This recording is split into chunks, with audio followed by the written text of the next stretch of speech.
Olá. Os senadores resolveram adiar para os próximos dias a votação da medida provisória que alterou regras trabalhistas durante a pandemia. A matéria constou na pauta da última quinta-feira. Veja como foi o debate.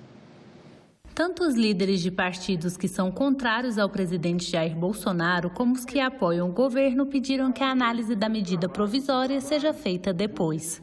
Votar a medida provisória que diz respeito a relações trabalhistas me parece uma imprudência. Nós teremos mais tempo para negociar melhor, para tirar alguma coisa que ainda esteja causando dúvida, desconfiança, que traga um mal-estar, né? Como foi manifestado aqui, alguns chamando de jabuti. O apelo que eu faço, vamos deixar para a semana que vem, e a semana que vem vamos deliberar mediante aquilo que for a vontade da maioria. O senador Everton, que presidia a sessão, concordou com o pedido, apoiado inclusive pelo relator da MP. Eu ouvi atentamente a todos os meus colegas, os líderes principalmente, que tiveram o cuidado e a preocupação que a gente possa construir um entendimento dentro desse relatório, que a gente possa ter mais tempo de poder dialogar e conversarmos com as centrais sindicais e, eventualmente, um ponto ou outro que ainda não foi contemplado, eu queria me colocar à disposição. Eu estou aberto ao diálogo. Nós todos aqui sabemos que essa MP ela vai caducar na semana que vem, no dia 19, que dá no domingo. Então, eu queria apenas fazer esse apelo aos líderes partidários, a você, o Everton, nosso presidente, ao presidente Davi, para que a gente possa ter o cuidado com o prazo, né? Para que a gente possa, se possível, pautar essa medida provisória ou na segunda-feira, se possível, ou no máximo terça-feira, para que haja tempo hábil da Câmara votar. Ouvindo todos vocês, eu quero então suspender a sessão. Nós vamos adiar para a semana que vem o encaminhamento dessa medida provisória 927, tempo que o nosso relator Irajá vai continuar conversando, como nós falamos, e certamente no início da semana, na reunião do Colégio de Líderes, o presidente Davi irá conduzir da melhor forma possível, junto com todos, para nós construirmos uma solução. O governo editou a medida provisória em março deste ano, com o argumento de que as mudanças vão ajudar a preservar os empregos durante a crise econômica provocada pela pandemia. Mas a oposição não concorda. Eles dizem que a proposta vai prejudicar os trabalhadores. Vai gerar um desequilíbrio muito grande nas relações de força entre empregador e empregado. Isso não é bom para um país que quer aumentar a renda da sua população, diminuir a desconcentração de riqueza. O governo fez o seguinte: se aproveita da condição da calamidade pública, se aproveita, pega uma carona com o vírus. Esse é um caso clássico de aliança entre o governo e o vírus. Se aproveita da aliança com o vírus para fazer uma mais radical reforma trabalhista. Isso não é uma medida provisória comum. Nós, da oposição, presidente, aceitamos debater. Mas aceitamos debater em tempos normais, oportunisticamente. E o Senado aprovou o projeto que estabelece a obrigação de síndicos e de vizinhos informarem sobre casos de violência doméstica ocorridas nos condomínios. Nos condomínios, as câmeras estão por toda parte para o monitoramento das áreas comuns. Mas dentro das casas ou apartamentos, às vezes ocorrem agressões ouvidas pelos vizinhos. O projeto de lei obriga síndicos e pessoas da comunidade a comunicarem essas situações às autoridades competentes. Se não fizerem, poderão ser multados. É uma tentativa de conter a violência. Nessa pandemia que nós estamos vivendo, aumentou muito a violência nos lares, que as pessoas hoje estão ficando mais em casa. Então, o que diz esse projeto? O síndico ou vizinho tem o dever e a obrigação de denunciar alguma agressão que ele viu contra a mulher. Comunicar às autoridades competentes, para que a autoridade vai naquele local, vê o que está acontecendo e realmente evite aquela agressão. Isso é mais um passo para nós tratar a vida das mulheres, para ela ter um pouco de dignidade. Observamos que só o Poder Judiciário e a Segurança Pública não vai resolver o problema da violência contra as mulheres. A sociedade tem que dar as mãos, gente. E esse projeto de lei vem mostrar que a gente tem que acabar com a lei do silêncio. O silêncio que está matando centenas de mulheres nesse país. Este síndico não é contra o projeto, mas faz algumas considerações. Os síndicos não são contra a lei na forma de denúncia. O que se observa é que a lei está impondo que o síndico exerça o poder de Estado, de denúncia. E não é isso que o síndico entende. O síndico entende que a denúncia não deve se partir do síndico, mas sim ele ser um colaborador do Estado com relação à sociedade.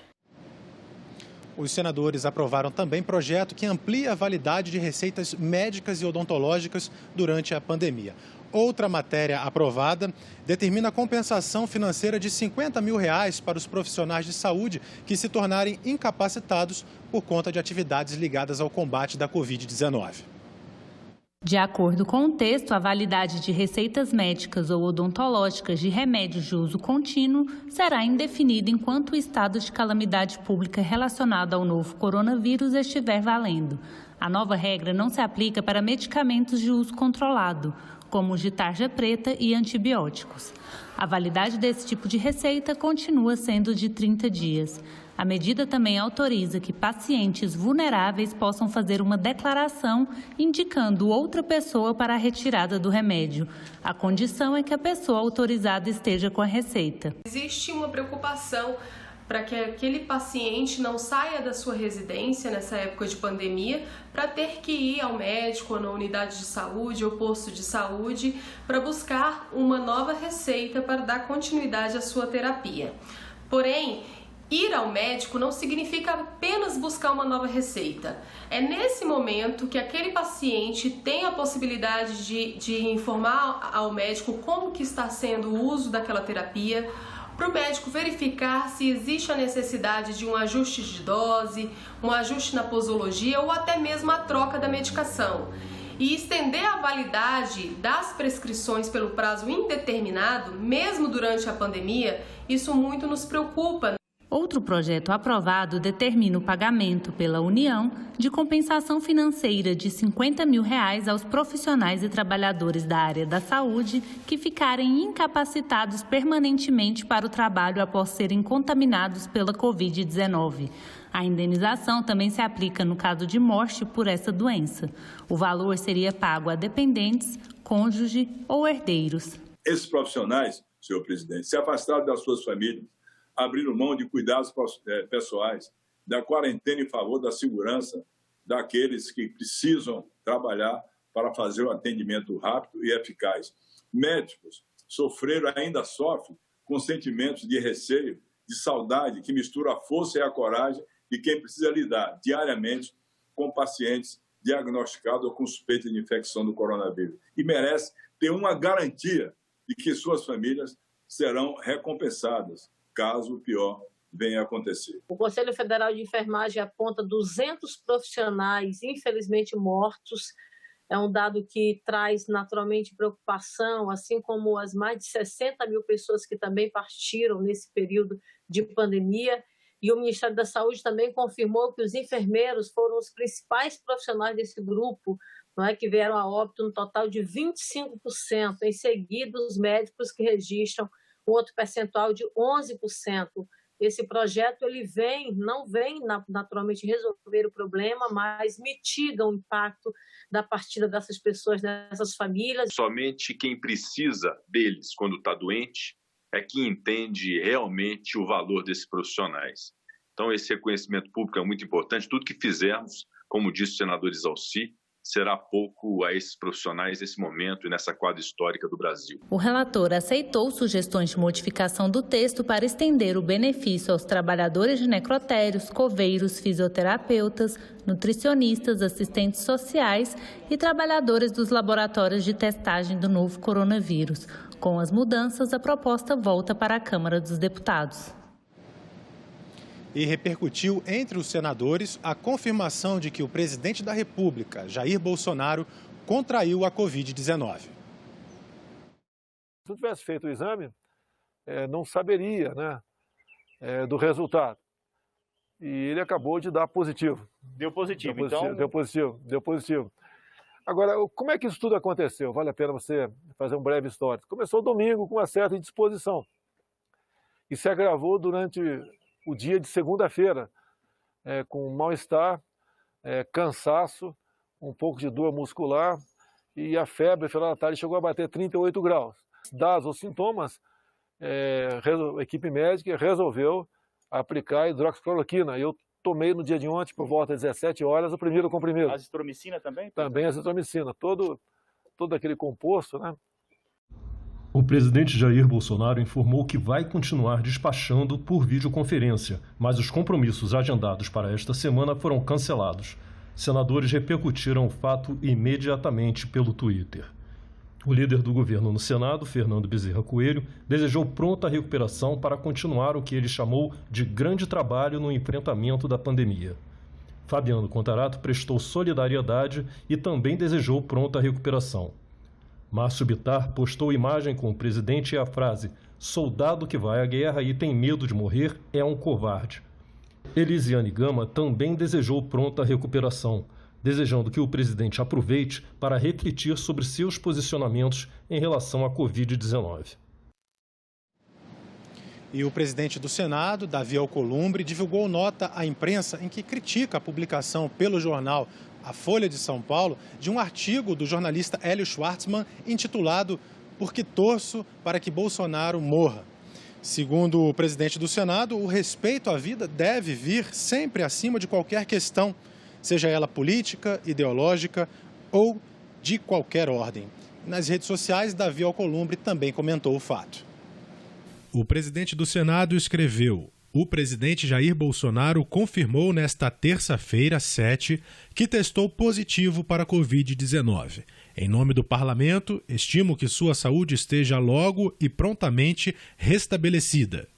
O Brasil já perdeu vidas demais, já sofremos demais e essas perdas são irreparáveis. Logo, em um momento de tamanho sofrimento, precisamos mais do que nunca combater o ódio e direcionar nossos pensamentos e ações para o que temos de melhor como brasileiros que somos: a solidariedade. Ainda que haja discordâncias, faculdade admissível nos regimes democráticos, precisamos caminhar de mãos dadas com o respeito às instituições e às autoridades constituídas. Não há consequencialismo que deseje a morte de alguém como saída política para uma pandemia sanitária. O único extermínio que se quer e pelo qual devemos torcer é o do vírus. Somente o fim do coronavírus pode impedir que o Brasil chore tantas perdas e a tragédia de tantas mortes. Um dos serviços que mais cresceram nesse período de pandemia foi o de entregas. Mas os motoboys e os entregadores reclamam das condições de trabalho. Um projeto aqui no Senado busca criar uma lei de proteção para esses trabalhadores. O risco é constante, mas além da falta de segurança e do estresse a que estão submetidos no trânsito do dia a dia, os motoboys e entregadores de aplicativos de delivery têm mais do que se queixar. E foi para protestar contra as más condições de trabalho que eles foram às ruas em várias capitais do país no início deste mês. Entre outras coisas, eles reclamam da instabilidade na profissão, dos custos extras que têm que assumir e da dificuldade de levar suas demandas às empresas. Tem algumas empresas em que elas dificultam essa taxa de entrega, o valor é bem abaixo do que a gente espera e precisa, porque nós temos manutenção da moto, tem manutenção do veículo, tem o valor da gasolina que também influencia, tem a taxa de deslocamento, a gente não tem nenhuma base para amparar a gente não tem nenhum lugar para tirar alguma dúvida.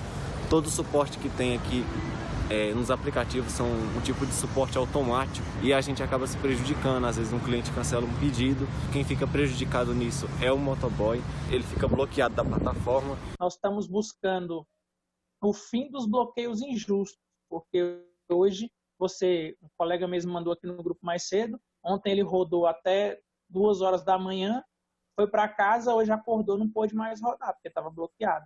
Aí ele não sabe por quê, não tem respaldo, ele não tem como se defender.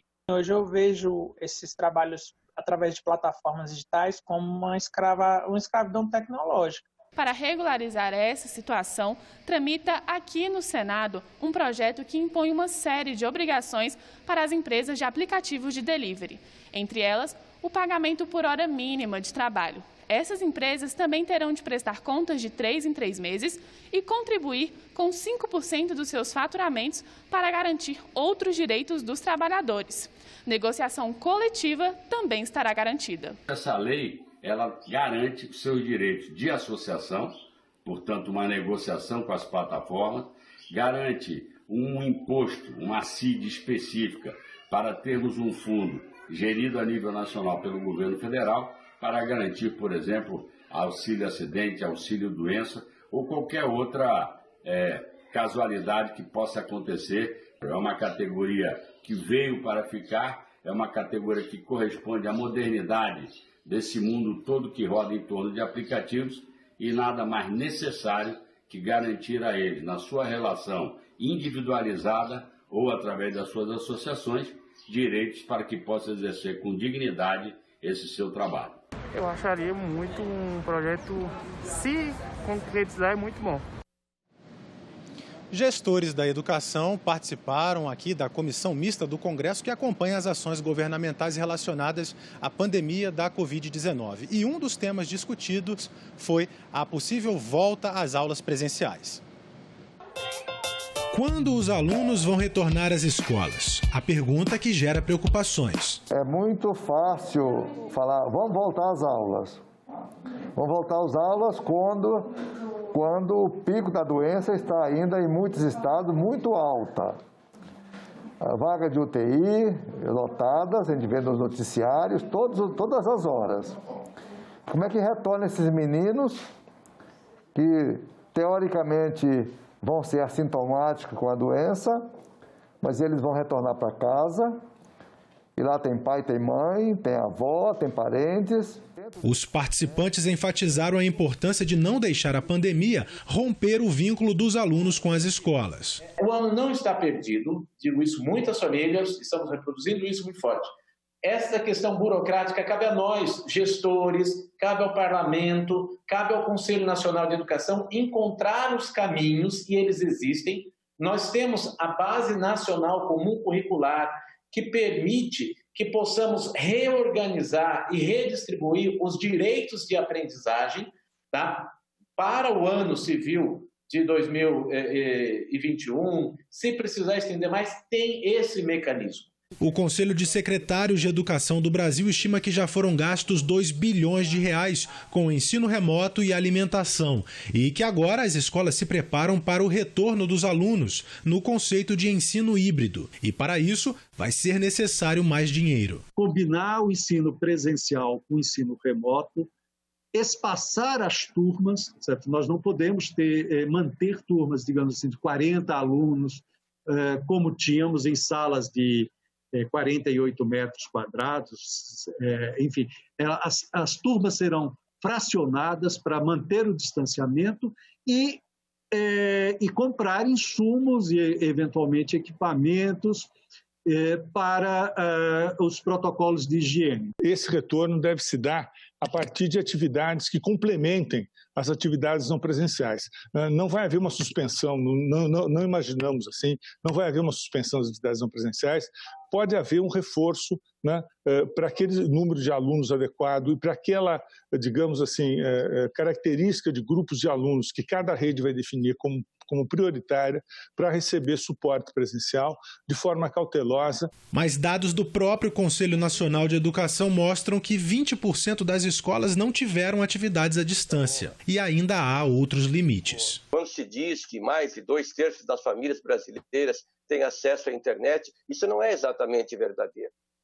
Muitas estão conectadas com programas básicos para atividades muito simples, mas que não permitem, por exemplo, acesso a vídeos, às aulas e todas essas atividades. Nesse momento novo em que nós vivemos, que houvesse uma articulação com a Telebrás e provedoras de internet para atender todas as regiões do país. As dificuldades dos grandes rincões são enormes e nós precisamos fazer esse link para que possa realmente todos estarem plugados no Sistema Nacional de Comunicações e levar o ensino de uma forma mais vigorosa aos alunos.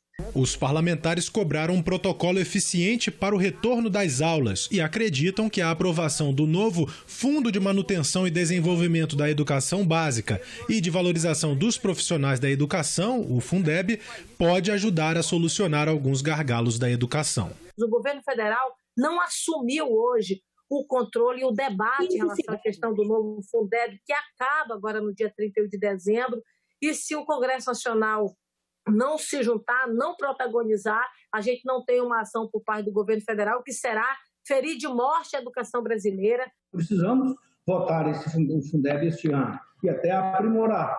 Eu, inclusive, fiz uma emenda naquele relatório da fake news, colocando os recursos das multas também para o Fundeb. Ou seja, precisamos, sem dúvida nenhuma, melhorar os recursos e a estruturação do Fundeb, que é o ensino básico fundamental para o desenvolvimento de uma criança e depois de um adulto. A Lei Brasileira de Inclusão da Pessoa com Deficiência completou 5 anos. O Estatuto é destinado a assegurar e promover em condições de igualdade o pleno exercício dos direitos e liberdades fundamentais pela pessoa com deficiência.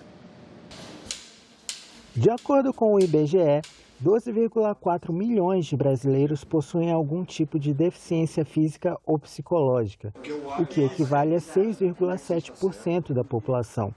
Desde 2015, existe uma lei para assegurar que essas pessoas tenham igualdade de oportunidades em relação às demais e não sofram nenhuma espécie de discriminação. A lei também assegura prioridade para que direitos como educação, habitação, profissionalização e transporte sejam assegurados para pessoas com deficiência. É a chamada Lei Brasileira de Inclusão. O senador Paulo Paim foi autor do projeto que deu origem à lei. Com o Estatuto, a deficiência passa a ser compreendida não como algo que falta no corpo, mas como uma falta de acessibilidade limitada, ainda mais a essas pessoas. O senador Flávio Arnes foi relator da proposta. Ele comemora o poder simbólico da legislação. Houve um avanço muito grande e isso se reflete no dia a dia. Temos que avançar mais ainda. Em que sentido? Para que a lei entre no detalhe do cotidiano das pessoas com deficiência. Saúde, educação, trabalho, acessibilidade, transformar a lei em realidade. O governo federal realizou cerimônia para comemorar os 5 anos da lei.